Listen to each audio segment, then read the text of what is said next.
A gente vai tratar, na verdade, sobre as novas regras da NR16, que garantem adicional de periculosidade para motoboys. O Abril Verde, ele trata sobre a segurança no trabalho, né? Traz a evidência aí a campanha de conscientização sobre a saúde e a segurança no trabalho. Para conversar sobre esse tema, eu estou recebendo aqui a Valéria Fidelis, ela é advogada trabalhista. Bom dia, Valéria, seja bem-vinda à Metropolitana.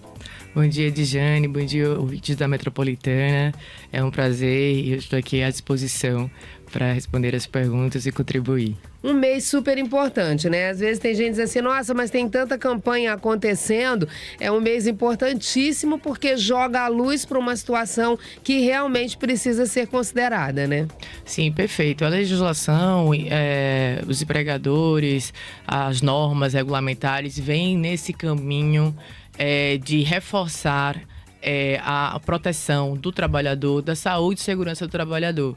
Não é à toa, nós estamos no Abril Verde, a gente vai falar da NR16, considerando as atividades que são consideradas perigosas, que são aquelas que movimentam inflamáveis, agentes de segurança, energia e agora com a inclusão dos motociclistas.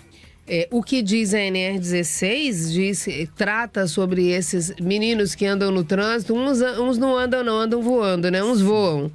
Uns voam, tem aqueles que andam, mas tem aqueles que voam. Mas não é sobre a velocidade, pode ser também. É mais sobre a utilização dos acessórios necessários, é isso ou não? Quais são os lados dessa moeda? Não. Houve a inclusão agora, em dezembro de 2025, dos motociclistas no anexo 5 da NR16, que vai falar dessas atividades que são consideradas perigosas. Essas atividades que são consideradas perigosas dão direito a uma adicional de 30% na remuneração, no salário base desses colaboradores. E houve a inclusão dos motoboys aí agora. Isso, dos motociclistas. Quem são essas motocicletas, quem são esses motociclistas que têm direito a esse adicional de periculosidade? São aqueles que rodam com habitualidade em vias públicas e precisam ser empregados. Então, os autônomos, essa discussão dos motoboys que estão vinculados a aplicativos, por exemplo, eles ainda não têm vínculo empregatício. Então, isso ainda é uma discussão. Então, são aqueles, eu tenho uma loja e tenho um entregador. Esse entregador, que é meu funcionário, que roda em via pública, ele vai ter direito, a partir de abril agora, porque o período de vigência da portaria 2021-2025 é de 120 dias. Então, passa a vigir agora em abril de 2026. Então, são esses entregadores que são empregados, que rodam em vias públicas de forma habitual, que passam a ter direito ao adicional de periculosidade. Nós falamos agora há pouco aqui, numa matéria, que tem um projeto de lei tramitando para regulamentar o trabalho, ter uma lei que regulamenta e que vai dizer assim, trabalhador autônomo plataformizado. Então, esse autônomo já vai tirar essas pessoas dessa condição que oferece a NR16, né? Perfeito. Houve agora tem uma recente decisão que trata esses colaboradores, esses prestadores de serviço, não é colaborador, prestador de serviço para plataformas como avulsos.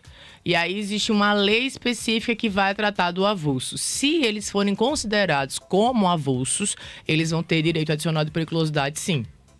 Se eles forem considerados autônomos, não, mas avulsos, sim. Então vai ter aí uma possibilidade para esse pessoal que anda, né, assim... Nas plataformas. Isso. Né? Então, a gente tem que esperar.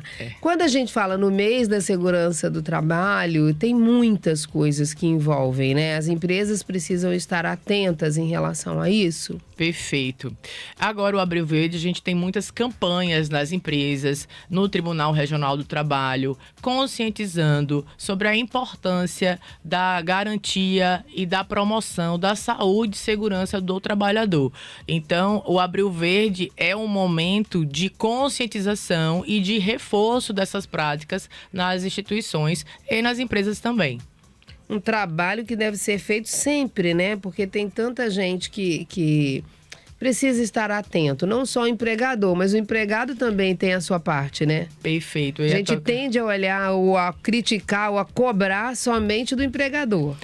Por exemplo, os colaboradores, eles têm a obrigação de observar as normas de segurança do trabalho que são propostas para aquela atividade e utilizar os equipamentos de proteção, por exemplo. Então, há trabalhadores, por exemplo, que se recusam a usar o equipamento de proteção porque pesa, porque dá trabalho, porque incomoda o ouvido. Mas é importante, necessário e é para a saúde e segurança daquele trabalhador. O empregador, inclusive, deve, além de conscientizar, treinar, fiscalizar a utilização desses equipamentos e como os trabalhadores estão operando no seu dia a dia, de forma a garantir, porque é responsabilidade do empregador, mas é responsabilidade do empregado também garantir a sua saúde. Além da orientação, tem punição para isso? Tem punição. Se o empregado não utiliza o equipamento de proteção ou não realiza a atividade de forma segura, conforme foi treinado, ele pode receber as medidas disciplinares. A aplicação de advertência, a depender da situação, uma suspensão direta e pode até culminar numa demissão por justo motivo. Gente, vou falar aqui de alguns números, né? Dados oficiais que indicam a relevância desse tema, de importância de tratar desse abril verde. Mais de 600 mil acidentes de trabalho são registrados anualmente aqui no Brasil, né? Entre 2.500 a 3.000 óbitos por ano com acidente de trabalho. Então, assim, um acidente ocorre a cada menos de 1 minuto. Enquanto nós estamos aqui, são vários os acidentes de trabalho que estão acontecendo em empresas variadas por aí. E os setores mais impactados, a saúde, a construção civil e a indústria. É isso mesmo? Isso é impactante, né? Enquanto a gente tiver mais atividades precarizadas, ou seja, atividades não reguladas, empresas não fiscalizadas. A gente tem agora o Ministério Público do Trabalho, tem reforçado as fiscalizações através dos auditores fiscais nas empresas, especialmente para garantir essa saúde e segurança do trabalhador, porque os números, como você disse aí, Edjane, são alarmantes. E aí, quando eu estou nas empresas, inclusive, a gente faz uma pergunta: quanto custa um dedo? Quanto custa uma mão? Quanto custa uma vida? Não tem preço, né? Isso. Então, a saúde, a segurança é uma preocupação não só do trabalhador, não só das empresas, mas da sociedade. Então, a gente precisa estar vigilante. E aí a gente falou desses números, algumas pessoas podem perguntar assim: nossa, mas um número tão alto, como assim? Como assim? Quedas de nível e altura, choque elétrico, né? Esforço físico repetitivo, que também pode causar dano, exposição a agentes biológicos. Ah, mas como é que faz se o esforço físico repetitivo ele acontece mesmo? Tem maneiras, não é, de evitar ou de prevenir, né, paradas bem programadas.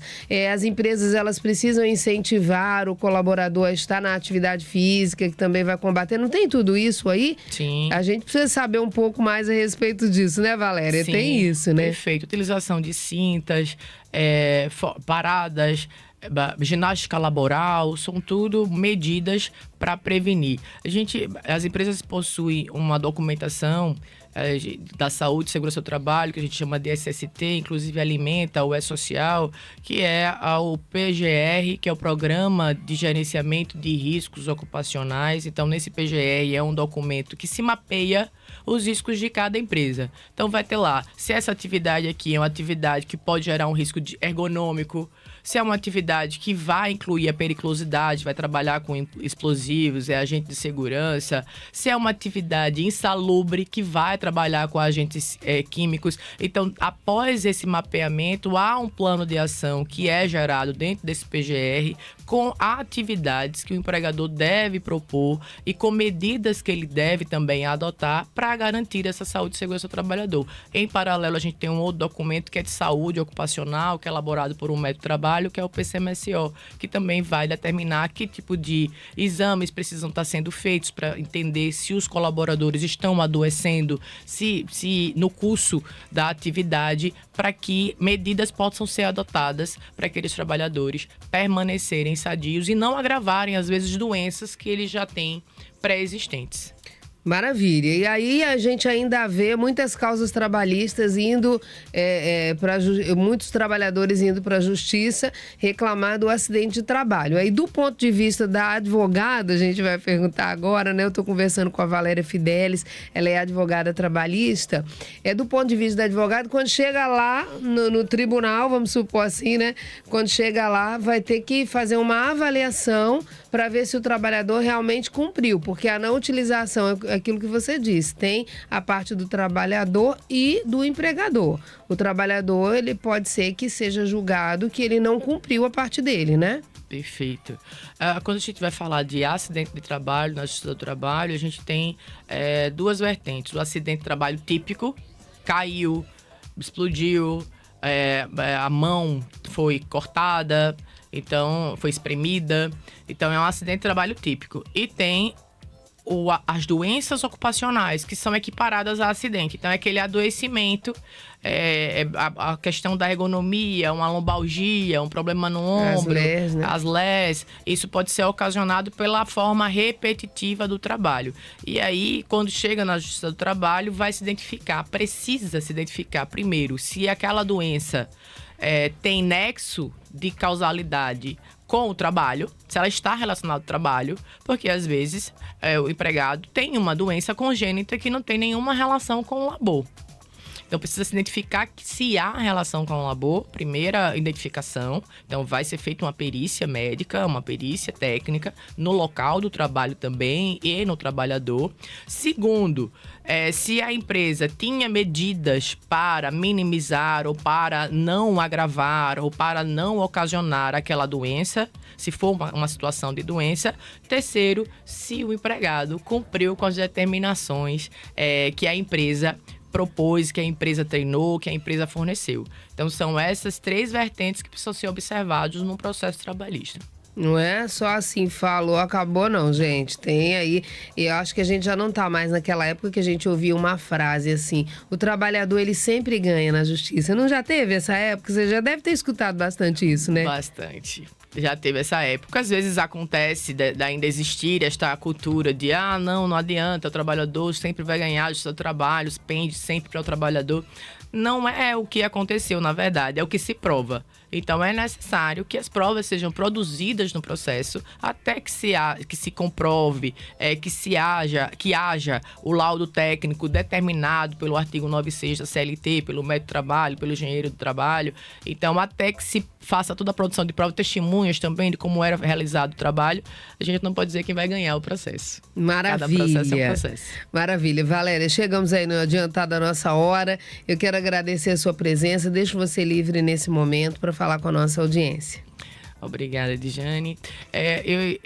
Eu quero só apenas reforçar nesse Abril Verde que tanto as empresas, elas promovam, regularizem a sua documentação do SST, o PGR, o LTCAT, o PCMCO. É importante não somente para essa questão relacionada à periculosidade, mas para as demais situações relacionadas à saúde e segurança do trabalhador. Inclusive, nós temos agora, a partir de maio, a questão dos riscos psicossociais, que vão ser incluídas nessa documentação também. Então, tudo para a promoção da saúde e segurança do trabalhador. E os trabalhadores também participem das campanhas, participem dos treinamentos e também observem as orientações, utilizem os equipamentos de proteção, porque saúde e segurança é uma questão de sociedade. Então, todos nós precisamos estar vigilantes. Maravilha, muito obrigada. Valéria Fidelis, advogada trabalhista, esclarecendo a gente aqui nesse Abril Verde, o mês que traz à evidência a necessidade, a conscientização sobre saúde e segurança no trabalho. Vamos para o intervalo comercial, a gente volta em seguida. Daqui a pouco,